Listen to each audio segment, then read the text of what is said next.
Hey, welcome into another episode of the Fat Guy Podcast. I am the Fat Guy, and most people just call me Brett. I'll answer to most anything, though. Thank you so much for listening to the show this week. It's a good one. This is going to be a good episode. We're going to get down to the meat and potatoes, minus the potatoes, on this week's show.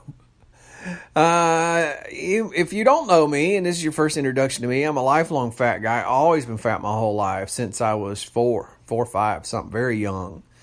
Out of hand by the time I was in sixth grade, crazy by the time I was in high school. And I've just been miserable ever since. I have lost 125 pounds. I have cracked the code to what helps you lose weight. And if you're one of those people that you've tried losing weight and it never works, no matter what you do, and it's frustrated you because you think you didn't have enough willpower, or you wasn't strong enough, or you wasn't good enough, you have found the right podcast. I'm the guy that will finally reveal the secrets of weight loss to you in a way that you'll go, wow, I knew I wasn't crazy. I knew that it wasn't just because I was weak. A quick disclaimer, I'm not a doctor. I got no medical training in any kind of a way. Anything I share in this podcast is just my personal experience and my personal opinions. Please do not interpret it to be any more than that. You should always consult with a doctor before you begin any kind of a diet or weight loss program. You should subscribe to us. If you haven't subscribed to the podcast and you just happen to find this because somebody shared it or you stumbled across it, look, a couple of things. You can go download the Spreaker app, Spreaker. Download the Spreaker app, search for Fat Guy Podcast, follow it and favorite. And not only will you get notified about upcoming shows and you can listen to them right from your device, you can also scroll back and see all previous episodes and find a topic that you're interested in. It's a really convenient way to do that. And if you're already a podcast, quote-unquote, person, like me, I'm big into podcasts. I use the Apple Podcast app on my iPhone. You can find us there, too. We are on Apple Podcasts. Just search for Fat Guy Podcast. We're also in the Google Play Store for you Android folk. You can just search for Fat Guy Podcast if you have a podcast player you already use. For everybody else, Spreaker works really well. It takes all the mystery out of it, makes it really easy. Subscribe to us on the social media, why don't you? I spread a ton of information as much as I can on Facebook, Instagram, Twitter, and even Snapchat. And the username for all of those is Fat Guy Podcast. Add me. Shoot me a message if I can help you. So we're going to quickly recap what we talked about last week. Last week we talked about elevated insulin levels and getting a fasting insulin test. Now, what are the symptoms of chronically elevated insulin or hyperinsulinemia?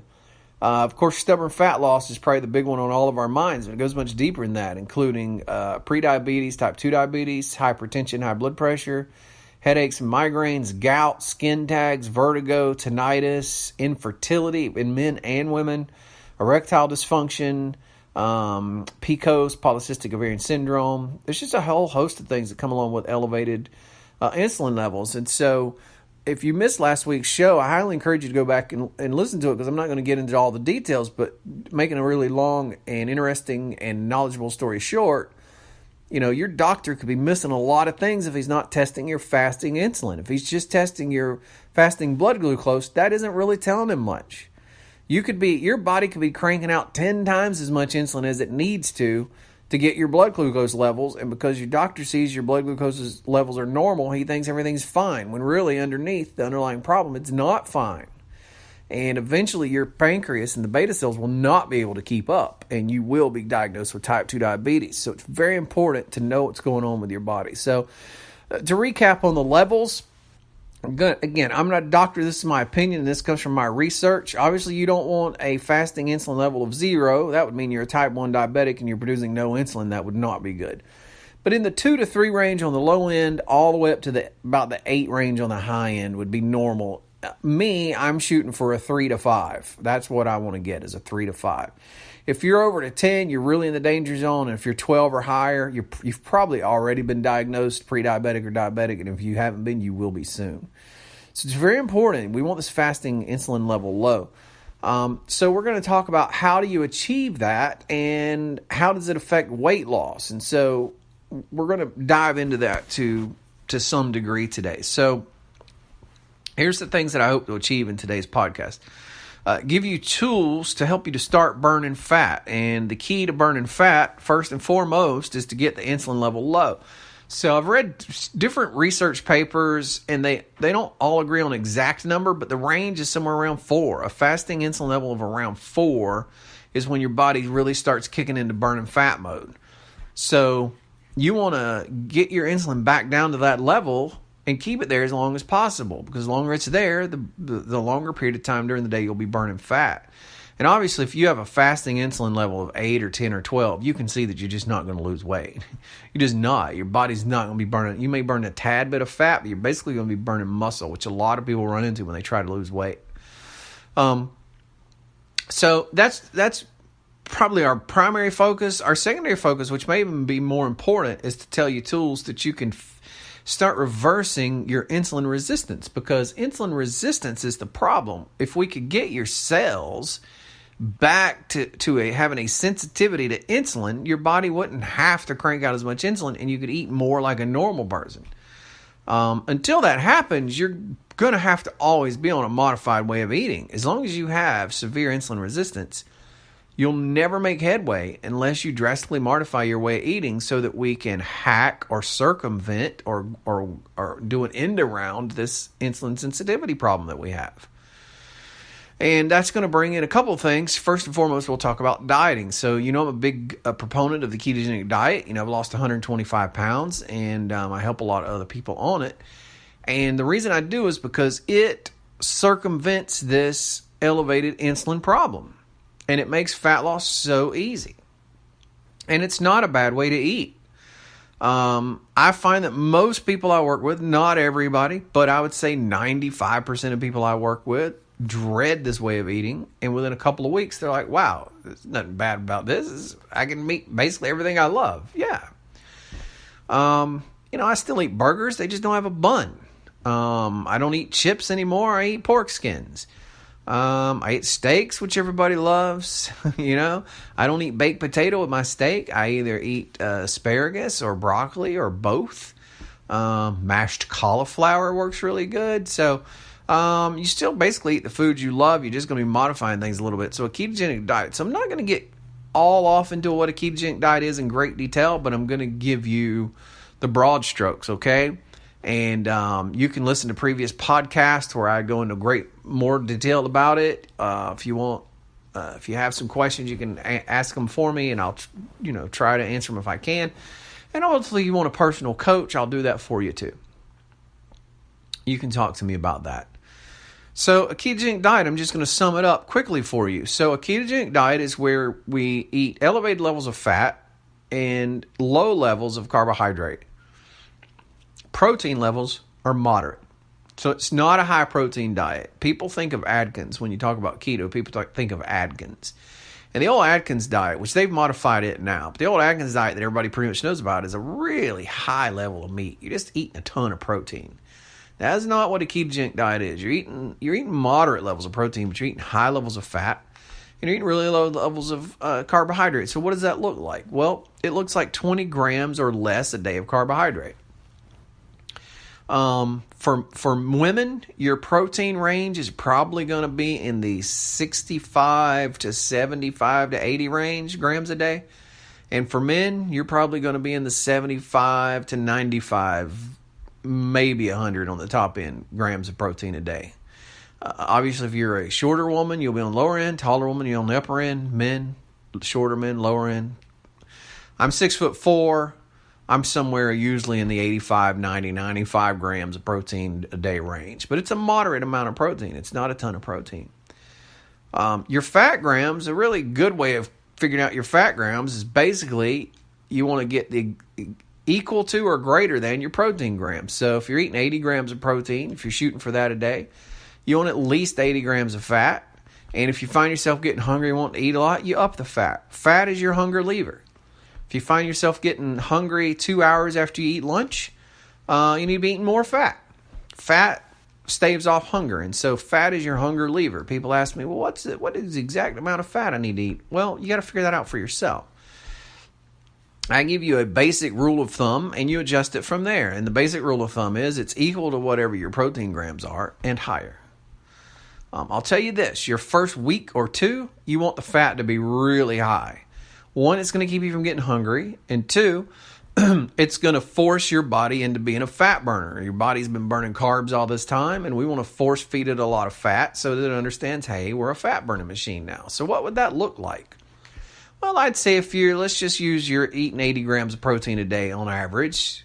Of course, some days that could be 75, some days it could be 85, but let's say it's 80 on average. I would say your fat grams are going to be pretty high, in 100 to 120 grams a day. 3 or 4 weeks in, your body has become accustomed to burning fat. You don't have to force feed it as much fat. You don't need that much fat to keep from getting hungry during the day. You'll be backing it on down. So you may be eating 80 grams of protein on average. You may be eating 90 grams of fat on average. And it may even come down even more. 6 weeks into it or 8 weeks into it, you may be eating 80 grams of protein a day. And you may be only eating 75 grams of fat a day or whatever. You want a nice range for your protein so that it's moderate. You want your carbohydrates 20 or less for sure. That's locked in. And then the fat is a sliding scale. You slide it up. If you eat lunch and you find that you're getting hungry, 2 hours later, you didn't eat enough fat. So keep that in mind, and the next day do differently. And that leads us into our next point. So your goal is to get to the point where we're eating 2 meals a day. All right, all of this is about controlling insulin levels and keeping them low. Now, if we're eating very low levels of carbohydrates, we don't need a lot of insulin because we ain't got a lot of carbs. So we're going to be working on getting that insulin down. So that's the first way, is with diet. Second way is how many times we're eating in a day. Now, breakfast is the most important meal of the day if you want to be fat. See, they never added that to the end of it. Your whole life you heard, breakfast is the most important meal of the day. They just left off, in parentheses, if you want to be fat.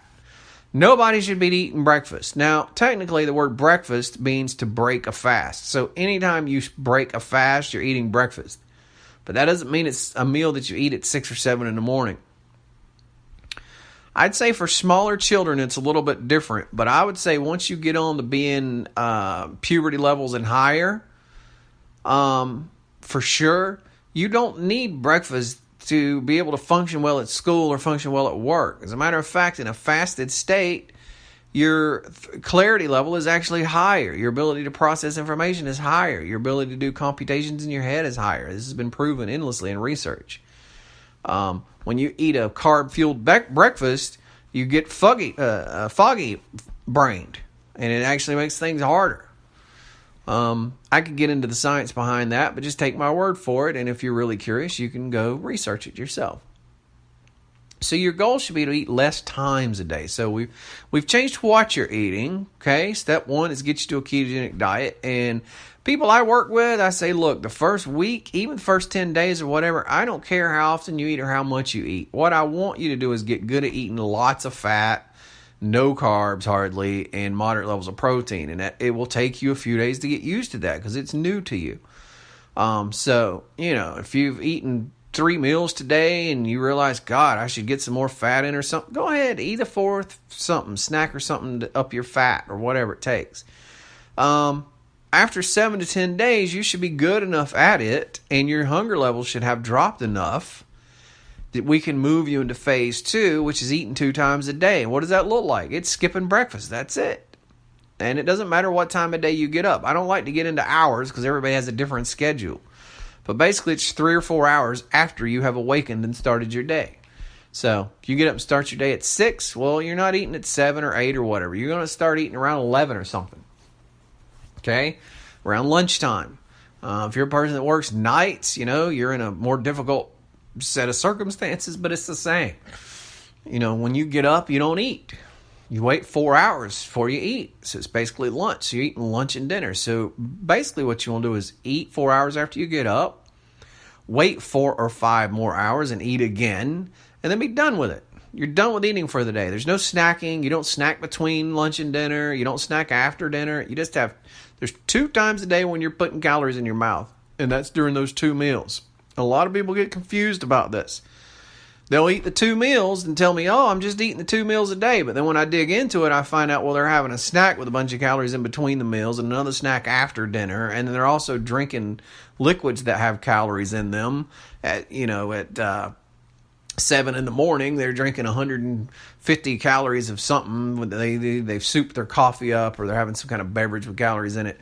Anytime you put food in your mouth, whether it be liquid or solid food that has calories in it, you are eating. That is eating a meal. So when I say eating 2 times a day, I literally mean you're eating 2 times a day. You are not eating any calories any other time than that. And you're like, well, what do I do the rest of the day? You drink water. That's what you do. You drink water. Your body needs water. It loves water. If you have worked towards fat adapting yourself in those first 7 to 10 days of going keto, you shouldn't be hungry that much. That doesn't mean you won't ever get hungry, but hunger won't be nothing like it used to be. So just eating twice a day will be relatively easy. If you're going to have a drink that's flavored, something that will spike insulin, and I don't care if it has sugar in it or not, it will spike insulin. When your tongue tastes something sweet, it instantly releases insulin because it anticipates sugar is coming. So that Coke Zero or that water enhancer or that diet Dr. Pepper or whatever it is you're drinking, it's spiking insulin. So if you're going to have those, and I would suggest you don't, but if you've got to have them, you have it with your meal because you're going to be spiking insulin anyway. So have it with your meal. When you're not eating a meal, you drink water. So if you're eating lunch at noon and you're eating dinner at 5:30, if you've got to have a diet Dr. Pepper, have it at noon and have it at 5:30, and that's it. The rest of the day, you're drinking water. Preferably, though, you just get where you don't drink that stuff at all. Because you need to get that sweet taste out of your mouth, and the only way to get past it is to don't do it. Nevertheless, you can work around it. We've given you several options. So what is this called? This is called intermittent fasting. So what does that mean? That means that for most of the day, you're not eating, which allows your insulin levels to drop. And eventually they get low enough, you drop into fat burning mode. Now, why is it so important to miss breakfast? Because that is when you're at the peak of fat burning. Let's say you go to bed at 10 at night and your body's insulin levels start dropping throughout the night. By 6, 7 the next morning, they have finally hit low enough levels that you've actually entered into a fat burning state. And so you sure don't want to screw that up by spiking insulin again. That's why it's important to skip breakfast. So from 7 to 11 or 7 to noon that day, you're burning the most fat you're going to burn all day. Your insulin level is going to be at the lowest that it's going to be of the entire day. And what is our goal? Keep insulin as low as possible for as long as possible. Anytime anybody asks me what their strategy should be, I should be like, my answer is always the same thing. There's all kinds of different tools. Use them however you want, whenever you want, and whatever combination you want. As long as you understand your end goal is to keep insulin as low as possible for as long as possible. So far in this podcast, we've discussed 2 ways. One is by altering what you eat. So we're eating a very low level of carbs that allows the insulin to drop. And the other way is by when we eat. So we have a large window of time where we're not eating anything, but no calories in the mouth. So the insulin level drops. And we're narrowing how the time we eat down to a small window of time. And that's going to be in the 5 to 8 hour range. If your first meal of the day is at noon, the absolute latest you should be putting food in your mouth is 7:30 at night. Okay? If you eat lunch at noon, the absolute latest you should be putting food in your mouth is 7:30 at night, so you're done at 8. Okay? That's an 8 hour window. So, that's 2 tools. The third tool is the hardest to concept to grasp, the hardest to wrap your head around, the hardest to do, but is the most powerful. And this is the only one that actually restores insulin sensitivity so that you handle sugar like a normal person. Now, I'm not saying that you'll ever be back to 100%. I don't think the research is out there to support that because it hasn't gone on long enough. But the research is definitely out there to support the fact that when you do this, you absolutely do improve your insulin sensitivity. And so your question may be, well, what does that mean and why do I care? Why do I care about this last tool? Why do I care about restoring my insulin sensitivity? Well, if you can get your insulin to work right again or to work better, that will allow you to eventually have a more normal diet. So your keto diet at some point, if you can envision it, instead of eating the 20 carbs a day, at some point you could be up to 40 or 50 carbs a day, maybe 60 carbs a day. I don't know. Depending on how much you reverse your insulin resistance, maybe 100 carbs a day. It'd be to the point that you could eat that every day, and the next morning your fasting insulin level would be what? 3, 4, or 5. It'd be in that 3 to 5 range. And so then you'd be eating relatively normal. You wouldn't be eating the crazy amount of carbs that Americans eat today, because if you go back to do it, you'll never be able to go back to that. That's what got you here. That's what got all of us here. That's the other big mistake people make, is they want to do something for a little while so they can go back to what got them here. You can never go back to what got you here, because you will get the same result you got the first time. But you can have a more normal life where, you do get to add in a few more carbs. That would be the long-term goal. And so you're saying, well, Brett, how long is that? How much fasting would I have to do, and how many years would it take to restore my insulin sensitivity where I'm doing 100 carbs a day and I still have a fasting insulin level of 4? I don't know that. I don't think the research is out there to determine that, and even if it was, it would only be on the people they did it on. That's a specific person-by-person basis. But know this, there is clinical research that supports the fact that if you do this last tool, that you will restore some of your insulin sensitivity. Jason Fung, who's a nephrologist, is probably the person that talks about this the most. And he has a lot of great speeches on YouTube if you'd like to look him up. Jason Fung is his name. But that last tool is fasting, extended fasting. So what does that mean? Well, instead of eating in an 8-hour window every day, try to fast longer so you're eating only once a day. And you will get to where that's possible. If you're keto long enough and you're doing it right, you will get to where some days you won't even remember to eat that day. And the next thing you know, it's bedtime and you're like, crap, I didn't eat today. Well, don't make yourself eat. Ride that train, baby. Wait till the next day at lunch. And so that will put you at probably 32, 34, 36 hours of being fasted. And the longer you're fasted, the more you're improving your sensitivity to insulin.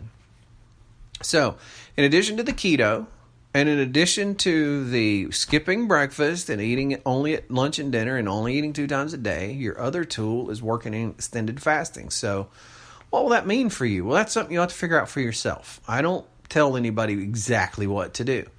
I can tell you what I think a good goal would be. At least one day a week, you go at least the 24 hours, if not longer, 36. And do that at least one day a week. And then I think at least one day a month, you do a 3 or 4 or maybe even 5 day water fast where you don't have anything but water. Now, I know that probably seems overwhelming now. I know that probably seems like the most impossible thing in the world. But I can promise you, after you've been keto for a while, after you're fat adapted for a while, after you realize that you can go for a crazy amount of hours without ever getting hungry, it's so much easier to do these extended fasts. And I would say make that a monthly regimen. So what would your monthly regimen be? I don't know. I would say 3 days is where you start hitting really beneficial range. So I would shoot for that. Say, one time a month, I'm going to fast for 3 days. I'm just going to have water, and that's it. If you screw up and you only make it 2 days, that's whatever. You made it 2 days. You gave your body 2 days to heal and repair and improve your insulin sensitivity. Still be shooting for 3. Don't accept 2 as the best you'll ever do, but certainly don't beat yourself up over it. I've done that many times. As a matter of fact, I'm trying to start an extended fast now, and I just made it 24 hours. And that was killing me. And I'm like, you know what? I'm going to eat a very low-carb meal. And it's going to be very high in fat, and then I'm going to start the clock back again.